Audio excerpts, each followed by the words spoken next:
बच्चे हम बच्चों को कहाँ छोड़ छोड़ कर आए। आप ये सोचो कि महिला दिवस पर आपने ऐसा तोहफा दिया, ऐसा तोहफा तो कोई किसी को भी नहीं दे सकता। ये भारत में रहते हुए आप बीजेपी सरकार ने ऐसा तोहफा एक अपनी नारी शक्ति को दे डाला, तो सोचो यहाँ पर नारी का ये हाल है तो आगे क्या होगा। कि नरेंद्र मोदी जी को जो दिव्य अंग का अर्थ भी नहीं पता, मुझे तो लगता है दिव्य का मतलब तो अलग होता भैया, यानी कि विकलांगता से मतलब दिव्य नहीं होता। अगर आप विकलांग व्यक्ति को आप ये सोचते हो कि उसके, आज मैं बात पूछता हूँ कि जब मैं एक रिक्शा भी नहीं चला सकता, मेरे पास तो केवल अपनी शिक्षा दे करके अपने परिवार का और समाज का भला कर सकता हूँ। अगर हमें सड़कों पर उतार दिया जाए और मोदी जी कहते पकौड़े तलो जी, बताइए मैं कैसे पकौड़े तल सकता हूँ। तक हमारी कोई नहीं सुन रहा है। नरेंद्र मोदी जी हम लोगों को दिव्यांग कहते हैं, लेकिन दिव्यांग की क्या समस्या है वो आज तक ये देखने की कोशिश भी नहीं कर रहे हैं।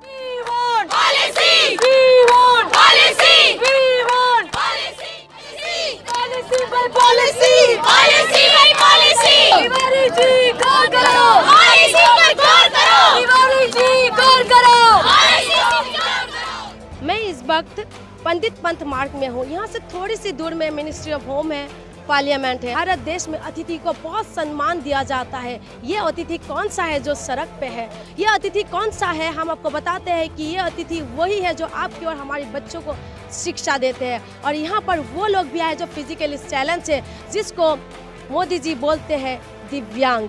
हम बातचीत करेंगे, हमारे साथ कुछ टीचर है जो फिजिकल चैलेंज है, जो ब्लाइंड है। बड़े दुख की बात है, हम आपके सामने दिखाएंगे।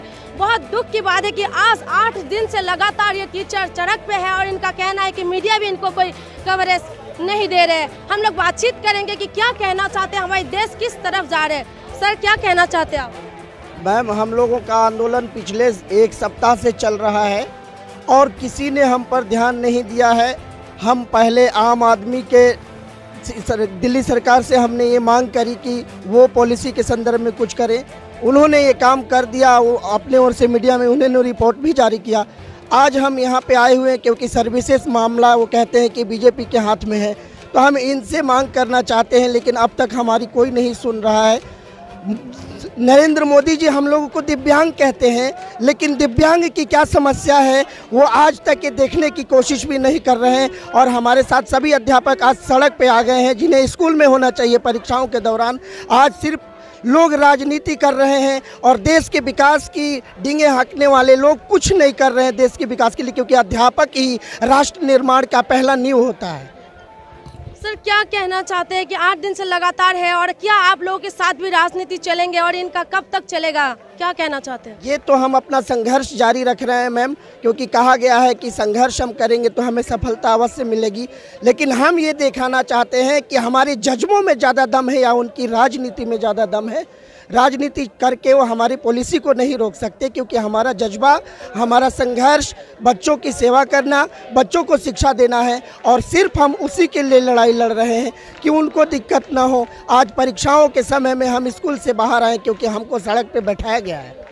बिठाया गया है सर, आप लोगों को क्या बिठाया गया है सड़क पे? पॉलिसी पास नहीं करा, ये कौन सी राजनीति चल रहे हैं? देखिए, राजनीति इसमें जो है दोनों ही पार्टियां कर रही हैं। मैं समाज को बताना चाहता हूं कि शिक्षक जो राजनेताओं को यहाँ तक लाता है, आज अगर शिक्षक ही अगर सड़कों पर हो तो आप समझ सकते हैं कि हमारे राजनेताओं में क्या परिस्थितियां होंगी। अतः मैं चाहता हूं कि नरेंद्र मोदी जी को जो दिव्य अंग का अर्थ भी नहीं पता, मुझे तो लगता है दिव्य का मतलब तो अलग होता भैया, यानी कि विकलांगता से मतलब दिव्य नहीं होता। अगर आप विकलांग व्यक्ति को आप ये सोचते हो कि उसके, आज मैं बात पूछता हूँ कि जब मैं एक रिक्शा भी नहीं चला सकता, मेरे पास तो केवल अपनी शिक्षा दे करके अपने परिवार का और समाज का भला कर सकता हूँ। अगर हमें सड़कों पर उतार दिया जाए और मोदी जी कहते पकौड़े तलो जी, बताइए मैं कैसे पकौड़े तल सकता हूँ। सर हम समझ सकते हैं अपने दुखों को। सर आप क्या कहना चाहते हैं? आज की डेट में जैसा कि सरकार कहती है दिव्यांगों के लिए अनेक काम कर रही है, लेकिन मैं खुद में स्पेशल एजुकेशन टीचर हूँ, दिव्यांग बच्चों को पढ़ाता हूँ। यदि उनकी आज कोई समस्या है तो सबसे बड़ी हमारे साथ लगी समस्या उनके साथ बहुत बड़ी समस्या बन चुकी है। आज आए दिन हमारी नौकरी पर तलवार लटकी हुई है कि 2 महीने बाद निकाल दिया जाएगा, 3 महीने बाद निकाल दिया जाएगा। यदि हम दिव्यांग बच्चों के लिए कोई प्लानिंग करते हैं तो प्लानिंग में कई बाधाएं आती हैं, इस प्रकार की धमकियां मिलती हैं। 2 महीने बाद आपको अगस्त में निकाल दिया जाएगा। कोई दिल्ली जैसी राष्ट्रीय राजधानी में टीचर का कोई इंश्योरेंस नहीं है। तमाम तरह के हमारे टीचर कई दिनों से धरना दे रहे हैं। किसी पार्टी किसी प्रकार का संज्ञान इसमें सही तरीके से नहीं ले रहे हैं। पॉलिसी यदि एक पार्टी पास कर रही है तो दूसरी पार्टी उसमें राजनीतिक रोड़ा अटका रही है, और इस प्रकार से कई प्रकार की समस्याएं स्कूलों में भी आती हैं। यदि हम परमानेंट नहीं हैं तो हमें अन्य दृष्टि से भी कई बार बातें सुननी पड़ती हैं। BJP BJP BJP BJP BJP BJP BJP BJP BJP BJP BJP BJP BJP BJP. मैं ये कहना चाहता हूँ कि बीजेपी शासित दूसरे राज्यों में गेस्ट टीचर्स के लिए पॉलिसी पास हो गई, हरियाणा में पास हो गई, और उत्तर प्रदेश में शिक्षा मित्रों के लिए कल 62 साल की पॉलिसी पास हो गई। और यहाँ गेस्ट टीचर्स की इतनी लंबी कई सालों की सेवाएं हैं, उसके बाद एक टिश्यू पेपर की तरह हमें यूज किया गया और उसके बाद कूड़ेदान में फेंक दिया गया। अगर ये पॉलिसी हमारी पास नहीं होती तो इसके लिए केवल और केवल इस अनियमितता के लिए, इस निर्दयता के लिए, इस अन्याय के लिए बीजेपी जिम्मेदार है, क्योंकि सर्विस मैटर ये जग जाहिर है, कोर्ट ने साफ कर दिया है और ये पूरा मीडिया जगत जानता है, पूरी दिल्ली जानती है कि सर्विस मैटर एलजी साहब के पास है। मैम 9 दिन से लगातार हम यहाँ पे स्ट्राइक पे बैठे हुए हैं, लेकिन मीडिया ने हमारी कोई भी आज तक खबर नहीं दिखाई है। साफ तौर पर जो हड़ताल पर हम बैठे हैं वो मकसद हमारा मीडिया ने अभी तक नहीं दिखाया है। तो हम ये रिक्वेस्ट करते हैं, हो सकता है शायद मीडिया भी दबी हुई हो बीजेपी के दबाव में, क्योंकि मीडिया सरकार के साथ होती है। आप आगे आइए। परसों हमने आरटीओ से लेकर के एलजी हाउस तक पैदल मार्च किया था। हमें ये नहीं पता कि हमने कितने किलोमीटर हम पैदल चल चुके हैं। किसी मीडिया ने दिखाया किसी उस पर टीवी पे। हम कहना चाहते हैं मीडिया के लिए, क्या कहना चाहते हैं? ये कहना चाहते हैं हमारी जो यहाँ दिक्कतें हैं, जो हमें परेशानी है, वो सब टीवी पे दिखाते क्यों नहीं है? वहाँ सरकार को पता तो लगे कि हम जो बेरोजगार हैं, जो यहाँ गेस्ट टीचर यहाँ भूखे प्यासे बैठे हैं सड़क पर, धूप लग रही है, तो वो मीडिया दिखाती क्यों नहीं वहाँ पर? सेंट्रल गवर्नमेंट के दबाव में है, और सेंट्रल गवर्नमेंट दबाव में इसलिए है। कैसे बोल सकते हैं कि दबाव में है सेंट्रल गवर्नमेंट? मैम अगर आप दबाव में काम नहीं करेंगे, गेस्ट टीचरों के अगर हक में काम करोगे तो फिर राजनीति नहीं होगी ना। अगर आप पूरा दिखाओगे, सच दिखाओगे कि हाँ भाई ये परेशानी है गेस्ट टीचरों की, इतने मतलब लेडीज़ बच्चों को लेकर आ रही हैं, पूरी रात यहाँ रुक रही हैं, और फिर अगले दिन 10 दिन से ऐसा हो रहा है। और ये प्रेशर अगर नहीं होता तो एलजी एडमिशन पोस्ट है एक, अगर वो उसके जवाब में अगर काम करेंगे तो उसमें दिक्कत क्या है? और इसमें क्या है कि और एलजी अगर चाहे तो मीडिया के सामने क्यों नहीं आ सकती? मीडिया के साथ ये बहुत बड़ा सवाल है कि मीडिया शायद अपना काम अच्छे तरीके से नहीं कर रहे। क्या मीडिया अपनी जिम्मेदारी अच्छे से नहीं निभा रहे हैं? आप लोग कह रहे हैं कि रैली भी निकाले थे, लेकिन मीडिया वहाँ नहीं नजर आ रहे।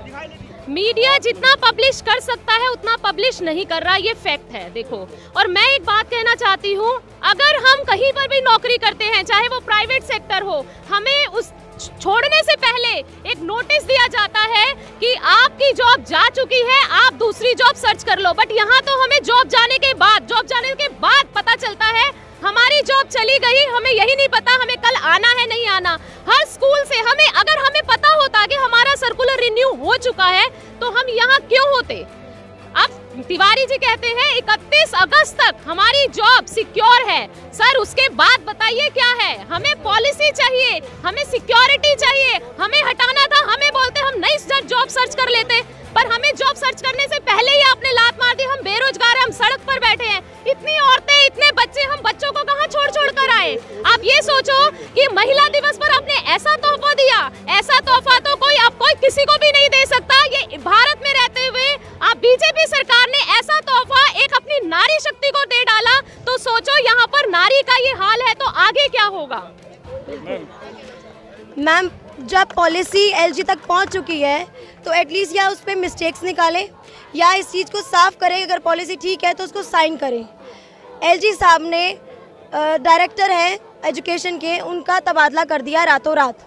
अगर उनका तबादला क्यों किया गया इस चीज़ का जवाब दे दो। सब कुछ ठीक तो चल रहा था, इसका मतलब अगर तबादला कर दिया गया तो पॉलिसी भी वो इमीडिएट इफेक्ट पे पास कर सकते हैं, और अगर नहीं कर रहे हैं तो क्यों नहीं कर रहे हैं। सिर्फ और सिर्फ ये जवाब चाहिए हमें। और जो शिक्षक दूसरों का भविष्य तय करते हैं, आज उनका खुद का भविष्य अंधकार में है। मैम, मीडिया हाउस की जैसे कह रहे थे, 6 मार्च को सुप्रीम कोर्ट के सामने सारे मीडिया हाउस खड़े हुए थे, हमारे सारे गेस्ट टीचर्स भी खड़े हुए थे, हमने पूरा रोड जाम किया हुआ था, लेकिन किसी मीडिया हाउस ने कवरेज नहीं किया, क्योंकि वो मंदिर का मुद्दा था, मंदिर के मुद्दे को कवरेज कर रहे थे।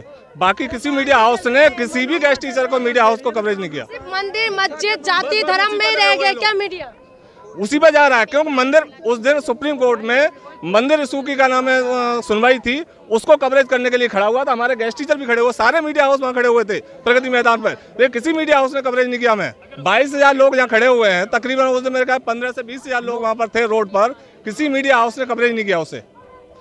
मैं कहना चाहती हूँ, अगर कोई भी बीच में गैप रह गया है, जब आप कहते हैं कि उन्होंने एक पॉलिसी दे दी, मैं कहती हूँ उस गैप को, एलजी साहब आपसे रिक्वेस्ट है, आप हमारे शिक्षा मंत्री से मिलिए, उनसे जो बात करनी है आप कीजिए।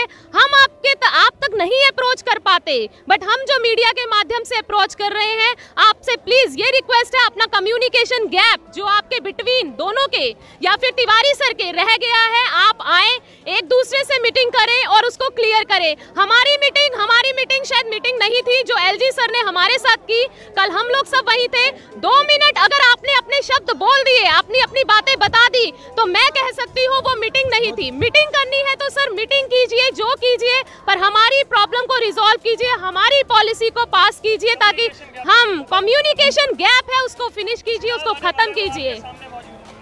आप आए और आपने बात करनी है, आप हमारे से बात कीजिए, हमारे भी तो दर्द समझिए। आज हम सब लोग यहाँ सड़क पर आकर बेहोश हो रहे हैं, मर रहे हैं। सर जब ये सब कुछ हो जाएगा तभी आप जागेंगे। सर जाग जाइए, पूरा बेरोजगार इंसान यहाँ पर पड़ा है, 22,000 यहाँ बेरोजगार है, उससे बाहर और भी है, सिर्फ शिक्षक नहीं, और भी बहुत बड़ी बेरोजगारी इस भारत में।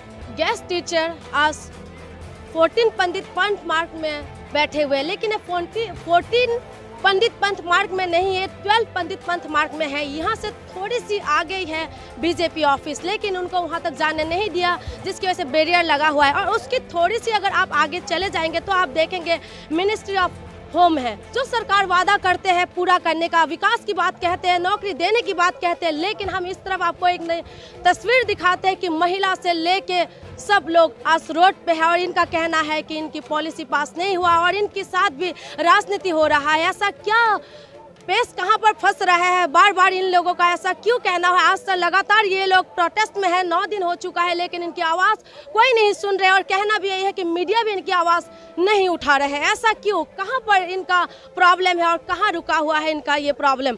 आखिर में ये प्रॉब्लम कब सॉर्ट आउट होंगे, कब तक इनकी प्रोटेस्ट चलेगा? जबकि हमारे देश कहते हैं कि विकास की तरफ बढ़ते नजर आ रहे हैं, लेकिन जब देश का चिराग ही बुझने लग जाते हैं तो देश का विकास कहाँ से होगा? देश का उज्जवल भविष्य का जो कामना हम सब करते हैं, लेकिन जब वहाँ पर रोड में जब टीचर आ जाते तो क्या हमारे देश उन्नति की तरफ बढ़ सकते हैं? क्या आप और मुझे लगता है कि हमारे देश आगे की तरफ बढ़ सकते हैं? ये सोचने की विषय है, ये आपको भी सोचना है और हमें भी सोचना है कि आखिर में राजनीति कहाँ कहाँ चल रहा है और कहाँ कहाँ ये लोग इस प्रॉब्लम को फेस करते रहेंगे और कब तक।